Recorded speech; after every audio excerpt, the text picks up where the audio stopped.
Mesdames et messieurs, bonjour ou bonsoir, tout dépend de l'heure à laquelle vous écoutez cette vidéo chez vous. Je m'appelle Michel Biemton, journaliste web camerounais, et merci de faire confiance à cette chaîne YouTube de l'engagement sociopolitique.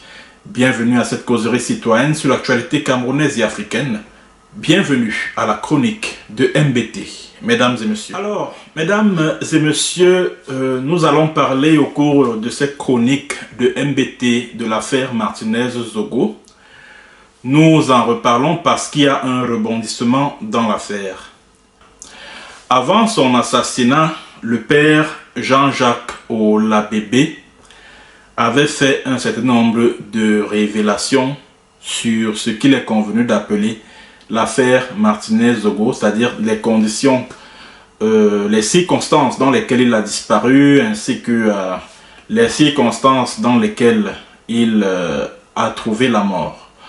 Mesdames et messieurs, je ne vous en dirai pas plus. Je vous invite à écouter ce témoignage ante-mortem, si je puis ainsi m'exprimer, de Jean-Jacques Olabébé, dont la dépouille a été retrouvée dans un quartier de Yaoundé appelé Imombo le 3 février dernier.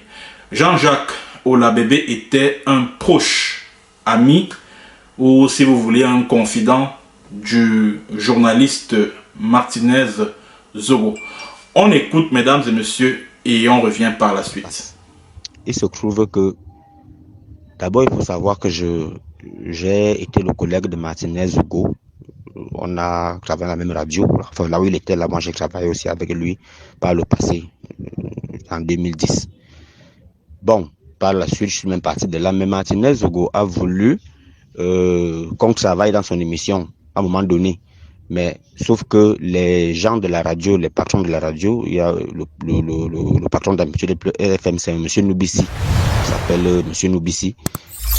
Enfin, il avait, d'après ce que lui-même avait dit, parce que c'est lui qui m'avait contacté, le patron son patron avait refusé, d'après ce qu'il m'avait dit après. Bon, c'était pas un problème pour moi, puisque moi j'étais aussi même ailleurs.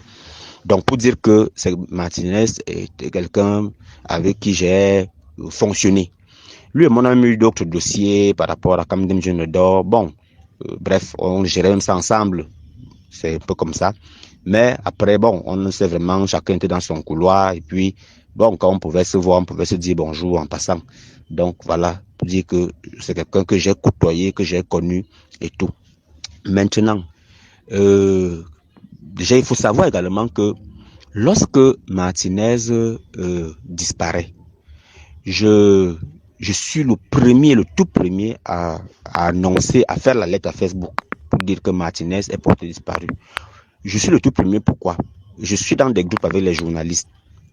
Alors, il y a mercredi, vers les 11h, 12h, quelqu'un publie dans un groupe de journalistes que Martinez n'est pas rentré hier soir, sa femme est venue le chercher en amplitude à la radio, il n'est pas là.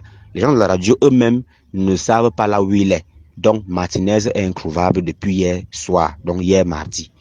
Alors quand je vois cette publication-là à WhatsApp, c'est un groupe WhatsApp, tout de suite, mon esprit, j'ai un mauvais pressentiment. Pourquoi? Parce que le lundi, là nous sommes mercredi, le lundi, qui est 2 jours, peut-être le mercredi là, Martinez, je tombe sur son émission où il fustige vraiment Amoko Belinga, bref, tout ce contre le monde, voilà. Je tombe donc sur son émission. Oh, je ne l'écoutais même pas plus depuis. Comme j'étais malade avec mon opération, bon, j'étais couché là, je zappais. Je suis tombé sur ça, tellement c'était violent que moi, j'étais couché, je disais que mais, le type, est-ce qu'il va finir et sortir de son studio là où il est là, tel qu'il est tellement violent là. Du coup, bon, ça c'est lundi quand j'écoute. Donc ce qui fait que quand mercredi, quelqu'un publie que Martinez est introuvable, tout de suite j'ai un mauvais pressentiment et j'ai fait le lien avec son émission de lundi. Voilà comment je pars rapidement à Facebook. Parce que moi je sens qu'il y a un truc qui ne va pas. Voilà comment je suis dans le premier, exactement à 12h21. C'est sur ma page Facebook. Je publie l'alerte, tout le monde peut lire. Martinez porté disparu. J'ai multiplié les interpellations, j'ai interpellé, tout est là-bas. Les Valsero, tout le monde. Mais attention, je suis venu dans le groupe WhatsApp pour dire aux gars, mais vous êtes là, vous dormez, puis, voici la lettre, allez-y, Martinez est introuvable, il faut qu'on le fouille. D'autres sont banalisés, d'autres. C'est quand ce jour-là passe. Le jour qui suit, ça commence donc à prendre de l'ampleur. Bref, pour te dire, je suis le premier à avoir publié que Martinez est porté disparu pour les raisons que je t'ai expliquées là. C'est-à-dire que il a fait une émission que moi j'ai écoutée, j'ai senti que c'était trop violent. J'ai eu peur pour lui. Et puis 2 jours après, quelqu'un vient dire qu'il est porté disparu. Tout de suite, je sens qu'il y a un truc qui ne va pas. Et comment que je publie donc à Facebook. Maintenant, on mène les enquêtes comme on pouvait mener, comme on faisait là et tout. Et bon, je suis même également, là je suis pas le premier, mais il y a un autre, un gars là, Facebook, Zui Manto, un activiste là, c'est lui qui publie, enfin, qui confirme que Martinez est mort. Nous sommes samedi. Et là, moi j'avais des indices parce que je me suis rapproché de plusieurs personnes vraiment introduites qui m'ont donné des réponses et j'ai compris, sans l'affirmer, elles m'ont dit de manière voilée que c'est fini. Voilà comment je fais la synthèse de tout cela et je comprends que le gars, on l'a tué. Voilà comment je publie également et j'affirme samedi, on n'a même pas encore trouvé son corps, que Martinez a décédé, vraiment, paix à son âme. Oui, c'est ça. C'est-à-dire que de toutes les façons, moi je suis sur une logique. La logique, c'est que je ne peux pas rester carré sur une seule position parce qu'en ce moment-ci, il y a toutes les hypothèses sont valables. C'est-à-dire qu'on n'exclut vraiment rien. Mais dans tous les cas, tous savent qui a posé l'acte. Que ce soit du camp de Martinez de Go, enfin, qu'il servait ouvertement, que ce soit l'autre camp. Tout le monde, tous les deux camps, chacun sait qui a fait quoi. De toutes les façons, nous sommes sur ça. Vraiment, c'est tellement mal. C'est-à-dire que même pour la nature, pour le karma, je sais pas, ça dit que même pour ça, le problème n'est pas que Martinez soit mort. Il peut mourir d'accident, de maladie. Vraiment, on va tous mourir. Mais je dis, c'est la manière, c'est la façon. C'est ça qui est choquant. Donc, quel que soit, enfin, ils peuvent faire ce qu'ils veulent faire, mais nous restons sur l'objectif. Et tout le monde le sait aujourd'hui. Le travail a été fait par un service spécial, c'est-à-dire que ce ne sont pas des bandits du quartier. Donc, ce qui fait que, automatiquement, on ne peut pas me dire que les autorités ignorent quel service a posé l'acte. Et quand on sait quel service a posé l'acte, on sait qu'il a envoyé. C'est tout. On n'a pas besoin de réfléchir, vraiment. Alors, ce qui va se passer, c'est que nous sommes là. Nous tous, nous sommes dans les mêmes groupes de WhatsApp avec les journalistes et consorts. Alors, on commence. Moi, dans ma tête, tel que Martinez parlait, il était, c'est-à-dire que bon, tout porte à croire que c'est Amogo Belinga. Tout le monde, c'est-à-dire c'est lui qu'on soupçonne. Alors, moi également, j'étais dans cette logique-là. Je publiais sans le dire ouvertement, mais quand je publiais, tout le monde sait que voilà ce que je disais, voilà ma position. Alors, c'est comme ça que je suis surpris que Serge Rafrique vient derrière dans mon eBay. Quand la version commence que non, il ne faut pas regarder seulement la version de Amogo Belinga. Il faut aussi voir le camp qui utilisait Martinez. Ils peuvent aussi avoir mis en scène un truc pour. Alors l'affaire commence à tourner. Moi je dis, on ne va pas nous distraire. Je reste sur ma position par rapport à ce que je pense. Alors je me rends compte que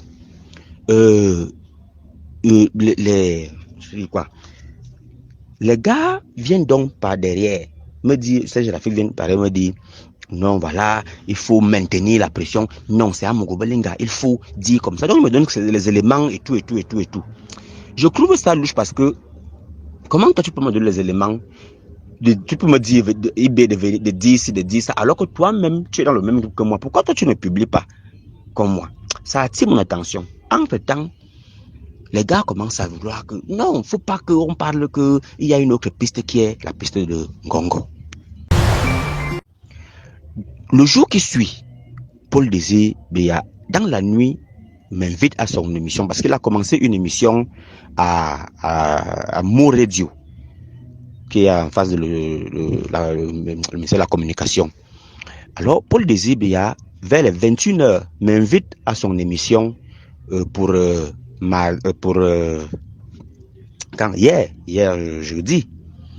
Nous sommes avant-hier. Il m'invite donc. Sauf que il m'écrit plutôt à Messenger. Il m'écrit à Messenger et me disant que est-ce que je suis disponible pour l'émission à 8h. Je lui dis, tout de suite là, je marque mon accord. Oui, il n'y a pas de souci, je serai là. Maintenant, je lui pose la question, ça va se passer comment, on parle de quoi et tout. Bon, après beaucoup de temps, même il me répond vaguement, on parle de Martinez et de la marche qui est prévue par les journalistes. Bref. Et sur le coup aussi, je suis intrigué parce que je me dis, mais pourquoi il m'écrit pas à WhatsApp? Il a mon WhatsApp, il a mon numéro personnel. Pourquoi il m'écrit plutôt à Messenger pour m'inviter à la radio chez lui? Ça commence à tiquer un peu dans ma tête. Connaissant qui est Paul Désir dans les choses compliquées, je commence à tiquer. Alors je l'amène plutôt à WhatsApp, je lui demande, bon, l'émission, nous serons au nombre de combien et tout et tout. C'est là alors où je comprends qu'il y a un truc qui ne va vraiment pas. Il m'a dit que vous serez 2 sur le plateau. J'ai dit, ok. Nous serons 2. D'ailleurs, il ne me répond même pas tout de suite. Quand tu invites quelqu'un pour une émission le matin, tu l'invites, tu le saisis à 21h pour 8h du matin. En que temps, quand je veux avoir des informations, toi tu es vague, tu n'es pas clair, c'est après 30 minutes que tu me réponds. Bref, je me rends compte que il me dit que nous serons 2 sur le plateau, 2 invités. Là encore, ma tête tique. Pourquoi? Parce que moi, j'ai vu, il vient de commencer l'émission dans cette radio-là. J'ai vu, il a commencé lundi, il a suivi mardi, mercredi, j'étais l'autre invité de jeudi. Sauf que, j'ai vu son émission Boîte Noire là, il reçoit toujours un invité. Le premier jour, il a reçu Msanga Nyamdim. Le deuxième jour, il a reçu, je crois, Roger Chantal Tuile. Il a aussi reçu quelqu'un d'autre là. Donc, un invité. Pourquoi à mon tour, nous serons 2 sur le plateau, plus lui 3? Ça encore dans mon esprit, j'ai dit, l'affaire si, je ne pars pas là-bas. Je ne pars pas. Voilà comment le matin, je lui fais le message que, bon, j'ai une session au commissariat, il faut que je parte pour une confrontation. Donc, je lui raconte une histoire pour désister. Et j'ai publié à Facebook, comme j'avais annoncé que je serais à l'émission, pour dire à Facebook que non, vraiment, excusez-moi, pour des raisons indépendantes, je ne peux plus aller. Mais c'était pour cette raison-là, parce que je sentais le louche. Bizarrement, dans la journée, Serge Rafrique, donc hier, Serge Rafrique m'appelle. Il vient à mon IB et il m'appelle même plus tôt. C'est quelqu'un avec qui, lui aussi, il est tellement introduit et tout ça là. Il m'appelle. Je sens que les gens s'y veulent quelque chose.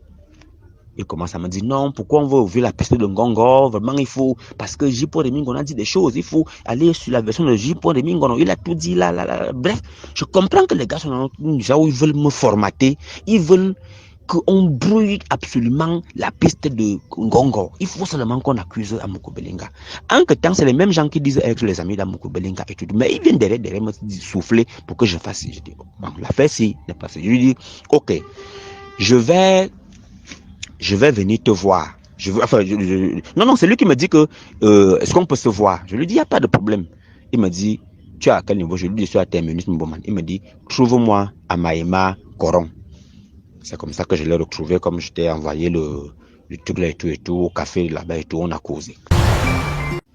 Alors, quand je sors de là, ce que je fais, j'appelle Nathan Amougou, qui travaille à Vision 4. C'est un front grandi et les jouent ensemble également. C'est quand je faisais la radio et ils m'admiraient. C'est des gens que, bon, ils se débrouillaient aussi comme ça là, comme ils pouvaient. Bref, c'est des gens qui me vénéraient. Mais quand Vision 4 a pris l'envol, comme tout le monde connaît, bon, il est revenu aussi bien et tout ça là. Il m'a même invité 1 ou 2 fois à son émission au cœur des mystères là-bas et tout ça là. Bref, on a toujours gardé de bonnes relations, vraiment de fraternité, lui et moi. Alors, je l'appelle, je lui dis, mon frère, que tant lui-même également a commencé à venir dans mon inbox et tout ça là, me saluer, machin et tout. Bon, je l'appelle, je lui dis, il y a un truc, je ne sais pas ce qui se passe, mais dis-moi, est-ce que tu peux me jurer, mon frère, la main sur le cœur? Je sais que même si ce n'est pas ça, tu vas pas me dire. Mais j'ai comme l'impression que ton boss n'est pas... Il ne faut pas qu'on l'accuse parce que moi, j'ai tiré sur lui, mais tel que je vous sens les trucs là, je crois que ton boss peut être... On a peut-être tout ce coup. Il ne faudrait pas qu'on accuse quelqu'un pour rien alors que le vrai meurtrier de Martinez est là. Voilà comment il me dit, et mon frère, comme tu as ouvert l'esprit comme ça là, et vraiment, tu es où? Je lui dis, non, je suis à Coron. Il me dit, trouve-moi aller au bureau. Je lui dis, non, je peux pas venir dans votre bureau là-bas, Vision 4, parce que j'ai clôturé sur vous. Toi-même, tu sais. Donc, je peux pas venir là-bas. Je peux te voir à un endroit neutre. Il me dit, bon, je suis actuellement à la chapelle d'un van. Trouve-moi là, chez le curé. Je lui dis, ok, comme une van n'est pas loin de là où je suis, j'arrive. Voilà comment je prends le taxi, j'arrive en van, je m'en vais à la chapelle. Il m'attendait même dehors.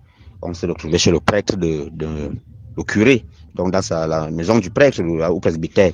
Il y a une réception là-bas, il y avait à manger, à boire et tout. Et tout le monde proposait à manger, à boire. Bon, comme j'avais des choses à faire et tout, je n'ai pas pu, j'ai décliné. Mais lui et moi, on a causé. J'ai d'abord causé avec tout le reste, tout le monde. J'ai dit, bon, cette histoire-ci est que c'est dangereux. Il ne faudrait pas qu'on accuse seulement un temps. Parce qu'il faut bien regarder. En que temps, j'ai déjà des indices, comme je t'explique là. Et là, je me retire avec Nathan Amoko. Je lui dis, bon, je lui dis que j'étais avec Serge Afrique. Voilà notre entretien. Et je lui dis, toi, moi, tu es mon frère. Voilà, je sens qu'il y a un truc qui ne va pas. Ton boss, je ne peux pas dire qu'il est innocent, mais ce que je vois qu'on est en train de vouloir nous faire, là où les gens veulent que moi je parte, là, ça veut dire que il n'y a pas de fumée sans feu. On peut avoir monté un coup dans toutes ces choses-là.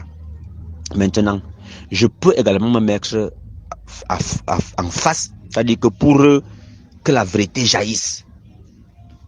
Mais quand je vais ancrer frontalement, c'est une affaire où les gens sont en train de fuir, les gens se cachent, les gens, on veut tuer tout le monde qui peut avoir une information. C'est mauvais dehors. Maintenant, est-ce que si je mène mes investigations et que j'ai, avec les indices que j'ai, je vais ancrer frontalement pour dénoncer et vraiment avec les éléments que j'ai, même si je n'accuse personne, mais je vais orienter les gens. Mais pour ça, il faut que je sois en sécurité. Est-ce que vous pouvez me donner les moyens pour que je me mette en sécurité pour travailler? Et à ce niveau-là, je suis sincère parce qu'avec ce Afrique, c'était juste pour l'embrouiller et tout parce que j'ai compris qu'il y a un truc qui ne va pas. Si tu me poses la question rapidement, je peux te dire que je crois que de manière vraiment ferme, hein, de manière ferme, je crois au plus profond de moi, parce que j'ai également des indices, je vais t'expliquer un peu. Au plus profond de moi, je crois que Martinez a été plutôt liquidé par le camp qu'il employait pour faire porter le chapeau à Mogo Belinga. Bref. Et là, je suis vraiment sincère dans cette recherche-là pour que la vérité jaillisse. Alors, c'est comme ça que Amogo Belinga me dit que Nathan Amogo me dit que il va appeler Bruno Bidjan et que il va lui parler, c'est son frère et tout, il va lui dire et que bon, il revient vers moi, ils vont voir ce qu'ils peuvent faire pour que je puisse travailler, comme j'ai dit là. Bon, il revient vers moi. On s'est séparés, donc hier, dans cette promesse-là, moi je suis rentré. Alors, le dimanche donc, il se trouve que on découvre sa dépouille comme tout le monde connaît et tout. Maintenant, il y a Paul Désir Biya. Paul Désir Biya c'est qui? C'est un journaliste, c'est quelqu'un avec qui j'ai travaillé à Vos Radio, d'abord à Sky One, bref, on a fait des radios ensemble, j'ai passé dans son émission. Paul Désir Biya est l'un des informateurs du colonel Joël Émile Mbankui. Paul, d'ailleurs, il est même armé, il a le permis de port d'armes que Mbankui lui a donné et tout. Donc, Paul Désir Biya est donc un gars qui travaille avec la sécurité militaire, la CEMIL. Il est aussi journaliste. Il a même été directeur de la radio, la télévision que Steve Fa a créé dernièrement, la Terra Plus. C'est lui qui gérait ça et tout. Bref, Paul Désir Biya est quelqu'un qui est tellement introduit au niveau des hautes personnalités. C'est l'ami de Babouké, il peut l'appeler comme il veut, il va chez sa femme, Indira, bref, c'est l'ami bref, toutes ces personnalités que tu peux imaginer. Donc lui, c'est quelqu'un, DGSN, machin et tout, bref, il est très introduit. Et Paul Désir Biya, donc, nous tous on sait que c'est quelqu'un qui fait vraiment dans le... Je veux dire quoi? Il n'est pas correct parce qu'en réalité, il est quelqu'un qui, pour de l'argent, vraiment, il est prêt à tout. D'ailleurs, il y a un autre gars avec qui on a souvent travaillé ensemble, là, Sébastien Ebala, je crois que tu as entendu parler également, qui a été en prison. Et il est allé en prison. Il y a eu une manigance. Bon, c'est le colonel Mbangu qui l'avait envoyé en prison parce qu'il tirait. Bref, il y a beaucoup de choses. Ça, peut-être je peux expliquer après. Donc, c'est pas plus important maintenant. Alors, Paul Désir Biya, qui marchait avec moi, on sort souvent ensemble et tout, on a fait beaucoup de choses ensemble. Paul Désir Biya, donc, on les attrape ensemble. D'ailleurs, bon, bref, pour ne pas t'épargner, c'est lui qui livre c'est lui qui livre le gars. Sébastien Bala, c'est lui qui livre Sébastien Bala. Le gars vient de l'arrêter et puis, bref, ça c'est lui-même qui me le dit. Ce n'est pas que quelqu'un m'avait raconté, c'est lui-même qui me dit que c'est lui qui avait monté le coup. Alors, donc il est dangereux. Paul Désir Biya est également celui que j'avais contacté pour la lutte contre la drogue, parce qu'il disait qu'il a les relations avec Mbarkangele. Bon, je l'avais contacté pour que, bon, ça n'a pas donné là-bas. Et puis, mais il a également contacté Mbankui pour l'affaire, sauf que le Mbankui, plutôt comme Mbankui est également quelqu'un qui est l'ami du dealer, même que il est l'ami de ce dealer-là. Alors, Mbankui, il a soufflé que bon, le père Jean-Jacques, voilà, il a des informations comme ça. Mbankui plutôt a commencé à aller plutôt dire aux dealers que méfiez-vous de moi.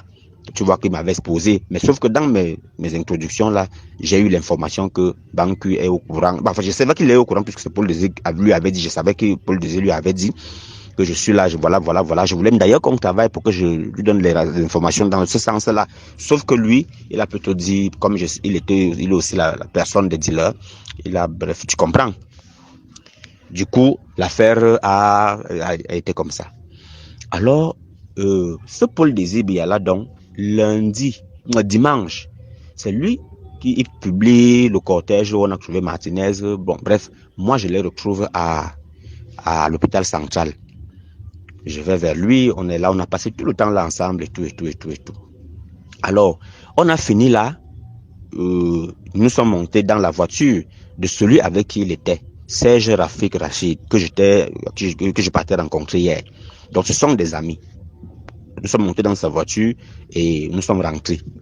Il nous a déposés ensemble. Bon, moi j'ai pris mon taxi aussi, je suis parti là où je partais. Paul Désir aussi est parti là où il partait. Ça, c'est dimanche, le jour qu'on met Martinez à la morgue. Un autre détail que je te donne, quand Paul Désir me saisit par Messenger, tu peux demander pourquoi je trouvais ça bizarre, parce que justement, Messenger ne laisse pas les traces. Si je t'envoie, par exemple, si je t'écris à Messenger et que par exemple, si j'ai une conversation à Messenger maintenant et que on arrache mon téléphone ou bien on me tue, je ne suis plus là.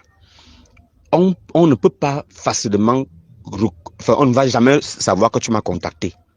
Ça veut dire quoi? Si je veux contacter quelqu'un pour qu'il n'y ait pas vraiment les indices et que peut-être je dois tuer la personne, alors le meilleur moyen c'est Messenger.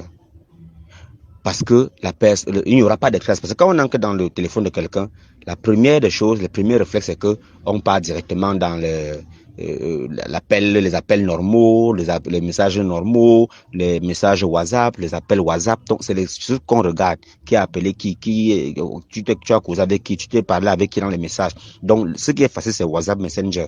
Par contre, pour aller à WhatsApp, appel au truc normal. Par contre, pour ouvrir mon Messenger, il faut avoir mon code. Alors, si je ne suis pas là maintenant, sauf si quelqu'un a mon code Facebook, tout se bloque. C'est-à-dire que tu ne peux plus ouvrir mon Facebook et du coup, je ne peux plus ouvrir mon Messenger. Donc, si je ne suis pas là, je n'ai pas mon code Facebook, ça veut dire qu'automatiquement, même mon Messenger. Donc, pour voir que quelqu'un m'a contacté à Messenger, il m'a invité, on a causé pour prendre un rendez-vous. Donc, voilà pourquoi, pour la sécurité, avec lui, quoi, pour brouiller les pistes, les gens préfèrent plutôt causer à Messenger plutôt que les autres canaux normaux là. C'est une façon de brûler les pistes dans tous les cas. Et quand il m'a écrit par là, parce que moi je suis également quelqu'un qui connaît dans le renseignement, donc je sais que c'est un brouillage de pistes. Faut pas qu'il y ait des traces qu'on s'est parlé, par exemple. Du moins pour avoir ça, ça va être trop difficile, où il y a plus de chances de ne pas trouver ça. C'est par Messenger. Le message par Messenger. Donc, quand il m'écrit là-bas pour m'inviter à son émission, je sens un tic. par rapport aussi à ça. Pourquoi tu as mon WhatsApp, tu as mon appel normal, tu as mon truc normal, pourquoi tu ne me peux pas là? Pourquoi c'est pas Messenger, pas m'inviter à ton émission? Bref, sachant qui il est, alors, il y a donc un indice qui m'amène automatiquement sur la piste du SGPR. Déjà, il y a deux acteurs qui sont entrés en scène, qui sont proches de moi, qui veulent m'amener à dire aux gens de fermer carrément la page du SGPR. Les deux gens sont Serge Rafrique et Paul Désibia. Maintenant, quand je suis en train de faire dans mes analyses, il y a un truc, un détail qui m'avait échappé, mais ça m'avait fait un tic, mais je ne me suis pas attaré dessus parce que bon, je n'avais même pas d'élément de m'attarder dessus. Il se passe quoi? Il se passe que à la morgue, j'étais avec Paul Désibia et Serge Rafrique. Bref, on a un micro long. Et la famille, telle que la famille de Martinez Zogo était, d'abord tous étaient tout feu, tout flamme. Ils n'affirment que personne ne les approche. Ils étaient seulement en train de pleurer, bavader, gronder la colère. Donc, moi j'étais avec Serge Rafrique et Paul Désibia. Paul Désibia ne s'est rapproché à aucun moment ni de la famille de Martinez, ni des médecins qui faisaient l'autopsie sur Martinez. Mais on est rentrés ensemble dans la voiture de l'Afrique. Je suis surpris que en soirée, Paul Désibia fait une publication sur sa page Facebook disant que, comme on était à la morgue le matin, il se trouve que il s'est rapproché de la famille et des médecins qui ont pratiqué l'autopsie. Et les médecins ont déclaré que Martinez Zogo avait les dents cassées, un doigt coupé, un pied cassé, la langue sortie, on lui a fait avaler ses excréments, on lui a même enfoncé des engins dans l'anus, donc on l'a sodomisé, il avait encore donné quel autre détail là, oui, j'ai dit le doigt coupé, le pied cassé, les dents cassées, la langue, on a arraché la langue, donc la langue est ressortie, on lui a fait avaler ses excréments. Paul Désibia, si tu vas à ma Facebook, tu vas fouiller, tu vas voir, est la toute première personne qui dit exactement ce que Martinez a eu comme fracture. Et c'est ça qui prend de l'ampleur et c'est ça qui est dehors comme c'est dehors là. D'ailleurs, je vais te dire que je relais ce qu'il dit. Moi, je relais ça parce que, tu vois, sur le coup, je relais, je partage. Maintenant, tout le monde, c'est entre-temps. Avec ces éléments de tous les jours-ci là, bam, ça revient dans mon esprit que, hey, Paul Désir connaissait comment que Martinez avait toutes les fractures qu'il a indiquées là. Le même Paul Désir est dans le camp des gens qui défendent Mordicus Ngongo. Comment Paul Désir Biya? Oh, moi j'étais avec lui. Il n'a pas vu, encore que le médecin ne dise pas les résultats de l'autopsie comme ça. Et ce n'était pas ce dimanche-là qu'on pouvait avoir les résultats. Mais ce qu'il a dit était vrai. Il tenait ça de qui? Ça veut dire que Paul Désir Biya sait exactement qui a fait quoi à Martinez. Voilà donc comment mon esprit se réveille. Attention. Attention.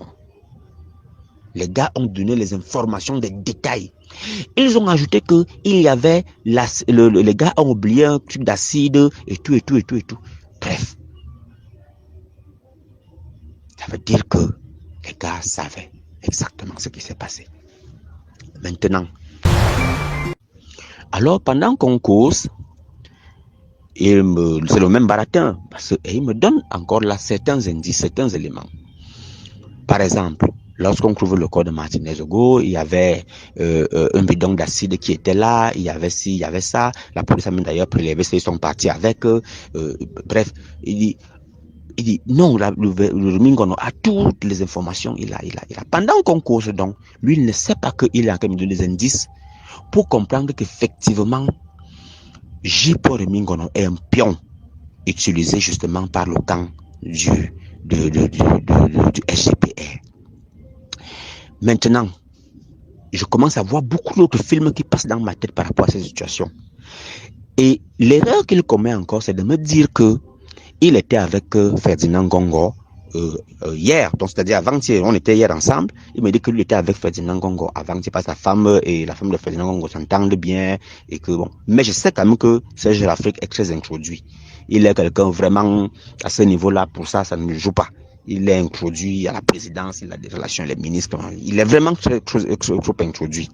Il a été, Serge Lafrique, on a même chanté son nom, enfin tu peux fouiller, le témoin des prophéties que l'autre avait chanté pour lui, là, bref. Il a même été un temps manager du droit d'auteur des artistes, bon bref. Il est dans le milieu du showbiz, mais très introduit. Alors, il m'a dit qu'il était avec le SGPR. Et puis, aujourd'hui, il me dit le matin même, j'étais avec le DCC. Bref. Maintenant, ce qu'il veut, ce que je comprends dans son entretien avec moi, c'est que il faut que j'appuie sur la version que c'est Amourou Belinga. Mais il faut même pas qu'on laisse la piste que ça peut être le SGP. Parce que les gens commencent à dire que mais attends, ça peut aussi être la version, le camp du SGPR. Alors c'est comme ça que je comprends que ça, voilà. J'entre donc encore dans d'autres analyses et tout. Il va jusqu'à me dire que il y a comment on découvre le corps de Martinez où à Ebogo. Ebogo, c'est où il y a la maison de comment on appelle le beau-père d'Amourou Belinga. C'est qui était à la GP, qui avait commandé la GP là où c'est un souhait qu'il a. Bref, il habite non loin de là où on a trouvé le corps de Martinez. Donc, il me fait comprendre qu'on a trouvé le corps où c'est aux alentours. Ça veut dire que ce sont ces gens-là qui ont fait. Et il me dit, non, on a tué Martinez dans l'immeuble et quand Amourou Belinga, on a fait. Il raconte encore tout ce qu'ils ont raconté là, tout ce qu'on a fait chez lui et tout ça là. Mais moi, je sais déjà que, non, les gens, s'ils veulent à tout prix qu'on ferme la piste de Congo, ça veut dire que, et c'est là où je lui dis, de toi à moi, dis-moi la vérité, tu es dans quel camp? D'abord, je sais que tu es dans un camp. Il dit, non, je ne suis pas dans un camp, je ne laisse. Toi, tu me dis comme ça. Mais je sais que tu es dans un camp. Maintenant, là, à ce niveau-là, je commence à entrer dans les enquêtes personnelles. C'est-à-dire que je veux vraiment taper son ventre. Je lui dis, ok, je peux donc appuyer toujours la version d'Amourou Belinga que de faut qu'on ferme parce qu'il ne faut pas qu'on nous embrouille. Maintenant, si j'entre frontalement dans cette logique-là et que je m'attaque directement à moi aussi j'ai besoin de ma protection. Il faut que j'ai les moyens pour pouvoir me protéger. Parce que je peux savoir, il faut que je parte de là où je suis, où tout le monde connaît, que j'essaie de bref, pour bien travailler et qu'on mette la pression. Je lui dis, ok, est-ce que vous êtes prêt à me donner les moyens pour que je me mette en sécurité? Et là, je travaille dans ce sens. Il me dit, bon, si je peux me rapprocher de Chantal, je tue-le. C'est lui qui a pris beaucoup d'argent. C'est lui qui me dit par rapport. Je lui dis, ok. Moi, je ne peux pas voir les gens parce que je ne les connais pas. Je suis venu vers toi parce que tu es ma personne. On se connaît depuis de longues années. On a été ensemble, on a fait des choses. Donc, voilà pourquoi je suis venu vers toi. Mais moi, je ne pars pas chez les gens. Il me dit, pour la communication de Ferdinand Gongo, c'est Steve Farr qui gère ça. Si je peux me rapprocher de lui, je dis, n'est-ce pas Paul Désir Biya avec Steve Farr? Si Paul Désir voulait que puisqu'on est ensemble, on se parle et tout ça, il m'a invité à son émission ce matin, mais comme je n'ai pas eu le temps de partir, mais Steve Farr, s'il pouvait toujours me dire que pourquoi. Bon, bref, moi je peux pas voir ces gens. Si toi tu peux, essaie donc de les voir. Si je me mets en sécurité, je peux donc être dans un camp, mais en que temps je fouille. Il faut que la vérité sorte. Voilà comment je lui dis. Il faut me disais quoi, il faut qu'on ait la vérité d'abord, avant tout le reste. Bref, on se sépare sur cette promesse-là, lui me disant que il va essayer de voir, il revient vers moi. En que temps, quand je sors de là, je sais déjà que quelque chose ne va pas. Je commence donc à réfléchir fortement en me disant que non, Amourou Belinga peut être innocent dans cette affaire. Quand je finis donc de faire toute la synthèse ayant écouté tous ces gens-là, je me rends compte d'une chose. Martinez Zogo n'était pas bête ni idiot. Il savait qu'il affrontait un camp très dangereux. Sauf que Martinez avait l'assurance de sa sécurité. D'après mes autres informations, Martinez était gardé. Il y a 2 véhicules, quand on voit la vidéo où on le suivait, il y a une berline qui le suit, une petite voiture. C'est la voiture des gardes de Martinez Zogo. D'ailleurs, il ne pouvait pas traîner, parce que Martinez, moi je le connais. D'abord, il ne boit pas la bière, il ne buvait pas la bière, c'est quelqu'un qu'il buvait soit l'eau, soit un petit jus. Il n'avait pas des gens, c'est pas quelqu'un il n'était pas trop genre de famille, il ne se familiarisait pas aux gens. Il n'était pas quelqu'un qui pouvait se retrouver avec nous au bar. Non, Martinez était vraiment très réservé. Alors, surtout les derniers temps-ci, avec ce combat-ci, il était maison, radio, radio, maison. Ce jour, de manière particulière, il craignent au bureau. Pourquoi? Parce que, justement, il y a des gens qui sont de son temps, il y a des éléments qui doivent lui donner. Voilà pourquoi il craignent. Il sait que ce sont ces gens. Et on a garanti que si Martinez, on lui a donné des garanties. Donc, Martinez, quand tu écoutes ce qu'il disait, sa dernière émission même, il était tellement sûr de lui, imbu de lui-même. C'est-à-dire qu'il savait que non, ici, non, on ne peut rien lui faire parce qu'il savait également qui était derrière lui, c'est-à-dire Ngongo. Il avait toutes les assurances. Voilà pourquoi lui se disait que on va l'attaquer, on peut l'attaquer sur le plan judiciaire. Or, à ce niveau, il a sa protection qui est le SGPR, qui lui a donné toutes les garanties, y compris les preuves même de ce qu'il a, parce qu'il ne disait pas les choses sans, il avait vraiment des preuves. Il avait vraiment au point où il s'est attaqué à la direction de la sécurité présidentielle. Il s'est attaqué à la DSP. C'est les banques sont là. Ça dit que tu te rends compte, disant par rapport au marché, avec. Donc, ce qui fait que le gars était tellement sûr de lui. Alors, c'est comme ça que ce que Martinez n'a pas prévu, c'est que le camp qu'il exploitait a donc voulu qu'il dise exactement ce qu'il disait là, preuve à l'appui, pour que justement tous les regards se focalisent sur le camp qu'il accusait. Entre temps, il était comme on dit, c'est-à-dire que le sacrifié, c'est-à-dire que le même camp devait donc le gérer pour faire porter le chapeau à l'autre camp. Alors c'est comme ça que Martinez, confiant, sachant qu'il est gardé, il rentre chez lui nyangalement. C'est-à-dire que, imagine, tu sais, Fougerolles, ce n'est pas comme Yaoundé, plein centre-ville, comme nous sommes partout là. Fougerolles, c'est quand même, c'est les routes désertes. Il y a un certain heure, même la population n'est plus trop dehors. Et les gars ont traîné justement, sachant que quand ils vont opérer, il n'y aura pas assez de monde. Alors, Martinez, confiant, sachant que ses gardes sont dans la berline, parce qu'il accompagnait tous les soirs, le laissait à la maison. Ses gardes sont là derrière lui.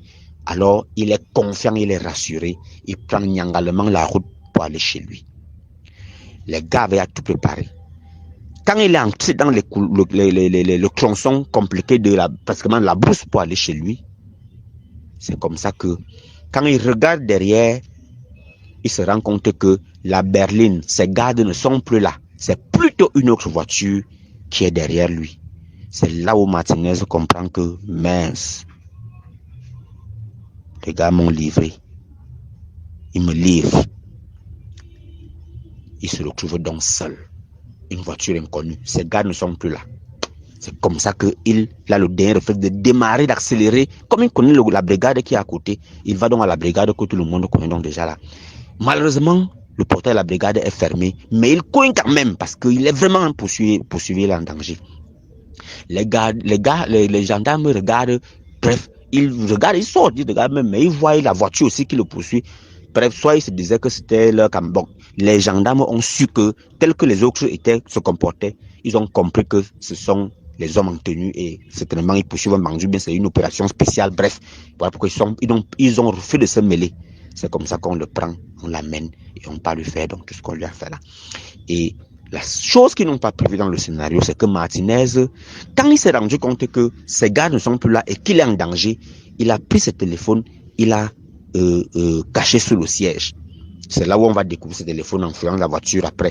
Or, les gars n'avaient pas assez de temps pour fouiller donc il fallait le prélever rapidement, surtout que c'était devant une gendarmerie, le prendre rapidement et le mettre est parti avec lui. Il fallait absolument agir, faire l'opération. Donc, pas le temps de fouiller la voiture, pas le temps de mettre. Martin n'avait plus le téléphone sur lui. Voilà comment on va avec lui et on part lui faire tout ce qu'on lui a fait là. Maintenant, Si ça avait été l'autre camp, le camp d'Amokoubelinga, ils auraient pu le faire et puis le tuer, et puis même l'enterrer, même là sur place, ou bien c'est pas moi, du mec. Mais comment ils pouvaient avoir le bidon d'acide et ne pas l'utiliser là, venir plutôt le laisser au lieu de crime. Et à Amokoubelinga, ils viennent donc exposer. En fait, c'est pour que ça soit choquant, pour que les gens s'indignent et disent comment le camp d'Amokoubelinga est cruel à ce point. Donc, pour dire, Martinez, pour moi, d'après les éléments que j'ai, et d'après mes analyses, Martinez a été utilisé. On lui a dit exactement ce qu'on voulait, dire ce qu'il a dit. Et parce qu'on voulait qu'il attire l'attention sur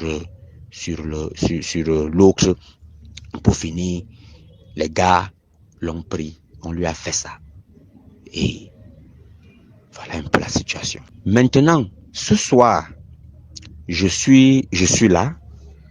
Le beau-frère du délégué général m'appelle, Gabi Kaona. Moi, je parlais là, avec qui on a fait aussi beaucoup de trucs ensemble et tout. Il m'appelle dans le sens de me saluer, comment ça va petit frère, je vais te transférer ce message.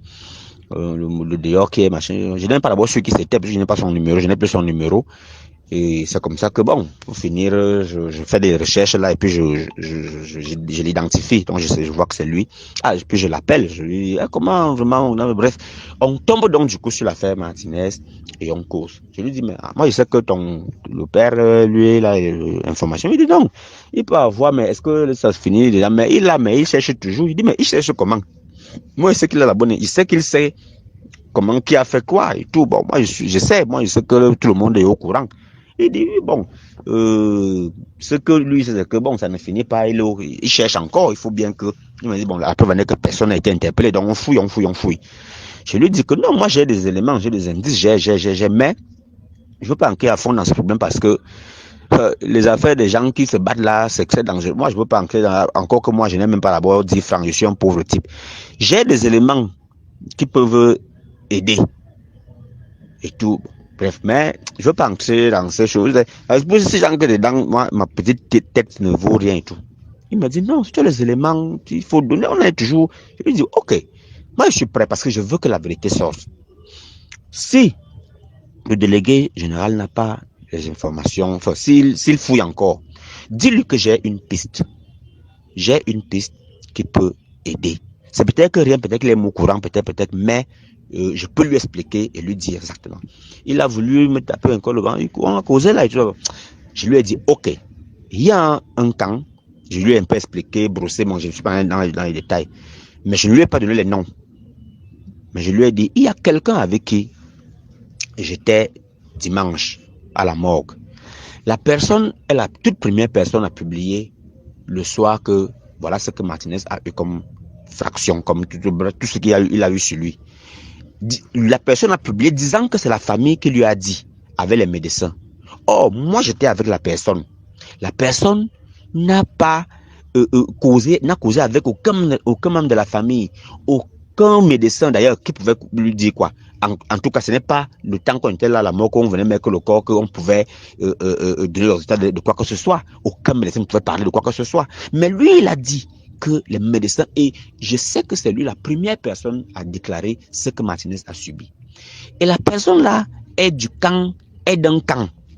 Bon, je ne lui ai pas dit le camp, mais la personne est du camp de Ngongo, c'est Paul Désibia. Moi là aussi, je ne lui ai pas dit le nom. Je lui ai dit, ok.